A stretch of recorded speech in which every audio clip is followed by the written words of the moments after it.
صنعوا كيد ساحر ولا يفلح الساحر حيث أتى۔ السلام علیکم ناظرین، امید کرتا ہوں آپ خیریت سے ہوں گے۔ اللہ رب العالمین ہم سب کو اپنے حفظ و امان میں رکھے۔ روحانی سلسلہ کے اندر آج ہم بات کریں گے کہ کپڑے کے ساتھ جو جادو کیا جاتا ہے اس کی کتنی اقسام ہیں اور اس کا علاج کیا ہے۔ جیسا کہ میں نے آپ کے سامنے ذکر کیا تھا کہ جو جادو کی اقسام ہیں وہ بہت زیادہ ہیں۔ اس میں ایک قسم یہ ہے کہ جو کپڑے کے ساتھ جادو کیا جاتا ہے، یہ کیسے کیا جاتا ہے، اس کا طریقہ کار کیا ہے اور اس کی علامات کون کون سی ہیں، ہم کیسے پہچانیں گے کہ جو جادو ہے یہ کپڑے کے ساتھ کیا گیا ہے، ہمارا کوئی کپڑا لے کر جادو کیا گیا ہے، اور اس کا علاج کیا ہے۔ سب سے پہلے میں آپ کو اس کا طریقہ بتاتا ہوں کہ کپڑے کے ساتھ جادو کیسے کیا جاتا ہے۔ پہلی بات تو یہ ہے کہ جب بھی کوئی جادوگر انسان پر جادو کرنے کی کوشش کرتا ہے تو اس کی یہ حتی الامکان کوشش ہوتی ہے، وہ اپنا ٹل لگا دیتا ہے، وہ اپنی آخری کوشش تک یہ جاری رکھتا ہے کہ اس کو کوئی ایسی چیز مل جائے کہ جو انسان کے جسم کے ساتھ مس ہوتی ہو، ٹچ ہوتی ہو۔ تو آپ کو پتہ ہے کہ انسان کے جسم کے ساتھ سب سے زیادہ ٹچ ہونے والا، مس ہونے والی جو چیز ہے وہ انسان کا لباس ہے، انسان کے کپڑے ہیں۔ تو انسان وہ طریقہ یہ ہے کہ سب سے پہلے وہ کوشش کرتے ہیں کہ انسان کے جسم کا کوئی مس کیا ہوا، ٹچ کیا ہوا کپڑا لیں تاکہ وہ اس پر جادو کرے، اس پر جنتر منتر کرے اور انسان کی جسم کو تکلیف پہنچائے۔ دوسرا طریقہ یہ ہوتا ہے کہ وہ کپڑے کا پتلا بناتے ہیں۔ اگر تو اس کو اس کا کپڑا مل جائے تو وہ اس کا بھی پتلا بناتے ہیں، اور اگر اس کو کپڑا نہ ملے تو وہ کپڑے کا پتلا بنا کر اس کو جلاتے ہیں، اس کے ٹانگیں توڑتے ہیں، کاٹتے ہیں، جو جلاتے ہیں، سوئیاں گھساتے ہیں، ٹھیک ہے۔ تو یہ بھی چیز ہے ایک جادو کرنے کا کپڑے کے ساتھ۔ اسی طرح ایک اور طریقہ یہ ہے کہ اس کا کپڑا لے کر یا اس کا پتلا بنا کر اس کو چولہے کے اندر یا بٹی کے اندر اس کو جلاتے ہیں، اس میں آگ لگاتے ہیں، جس کے ذریعے سے انسان کے جسم کو تکلیف پہنچتی ہے، تپش پہنچتی ہے۔ چوتھا طریقہ اس کا یہ ہوتا ہے کہ وہ قبرستان کے اندر اس کا جو کپڑا ہوتا ہے اس کو دفن کر دیتے ہیں، دفنا دیتے ہیں، کہ جس کے ذریعے سے انسان کا جو دم ہوتا ہے وہ گھٹتا ہے اور انسان کو تکلیف ہوتی ہے۔ اب اس کی علامات کون کون سی ہیں؟ پہلی علامت اس میں یہ ہے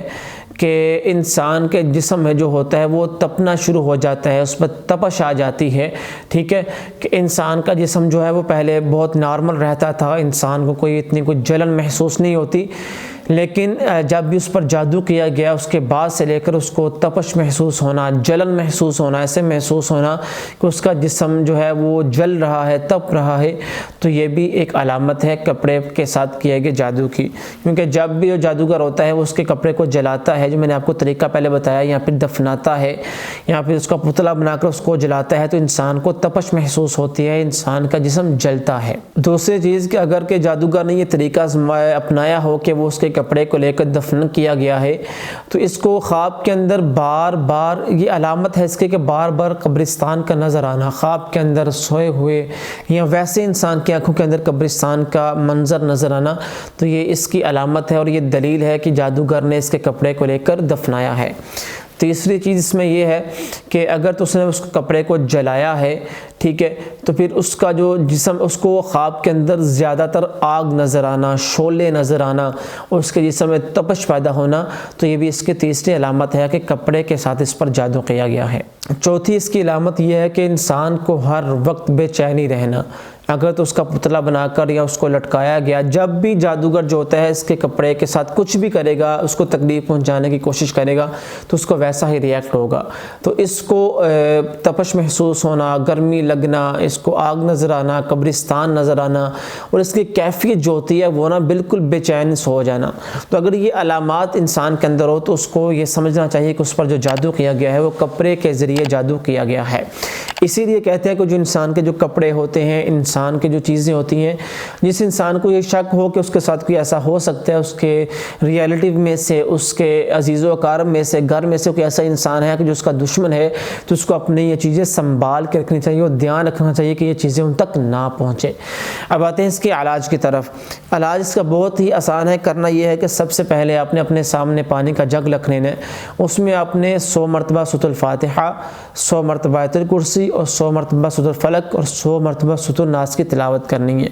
ان کی تلاوت 100 مرتبہ کر کے آپ نے ساتھ ساتھ 10 دفعہ پڑھ لیا، 20 دفعہ پڑھ لیا، تو ساتھ ساتھ 5 منٹ بعد 3 منٹ بعد آپ نے وہ پانی پر دم کرتے جانا ہے، اس پر پھونکے مارتے جانا ہے، تھتکارتے جانا ہے، ٹھیک ہے۔ اور وہ بعد میں پانی آپ نے پینا بھی ہے، اپنے نہانے والے پانی کے اندر شامل کر کے اس سے غسل بھی کرنا ہے، اور اپنے گھر کے اندر اس کا چھڑکاؤ بھی کرنا ہے، اپنے بیڈ کے چاروں کناروں پر، کمرے کے چاروں کناروں پر، چھت پہ چاروں کناروں پر، اپنے صحن میں چاروں کناروں پر، مین گیٹ کے اوپر اس کو چھڑکاؤ بھی کرنا ہے۔ اسی کے ساتھ ساتھ آپ نے یہ جو عمل ہے یہ 10 دن تک کرنا ہے، اور 10 دنوں کے اندر کم از کم 5 مرتبہ آپ نے خلطہ پاؤڈر کے ساتھ غسل کرنا ہے۔ خلطہ پاؤڈر جو مخصوص پاؤڈر تیار کیا جاتا ہے جادو کے علاج کے لیے، اس کو اپنے غسل والے پانی کے اندر شامل کر کے اس کے ساتھ غسل کرنا ہے، اور غسل کرنے کے بعد آپ نے جو مسک اسود ہے اس کے اپنے جسم پر لگانا ہے۔ یہ ایسا ایک عطر ہے کہ جو جادو جنات کا جو مریض ہوتا ہے اس سے جنات کو دور رکھتا ہے۔ تو یہ مکمل اس کی علامات ہیں، اس کا طریقہ اور اس کا علاج میں نے آپ کو بتا دیا ہے۔ تو جو بھی انسان اس کا مریض ہو، اگر تو اس میں ہلکی پھلکی علامات ہو تو اپنا علاج خود بھی کر سکتا ہے۔ اگر اس کا مسئلہ بہت زیادہ ہو تو اس کو چاہیے وہ اچھے معالج کے پاس جا کر قرآن و سنت کے مطابق اس کا علاج کروائے۔ بہرحال اللہ تعالیٰ سے دعا کرنی چاہیے کہ اللہ تعالیٰ ہم سب کو اس موذی بیماری سے محفوظ رکھے، اور اللہ رب العالمین ہم سب کے حامی ناصر ہوں۔ واللہ عالم بالصواب۔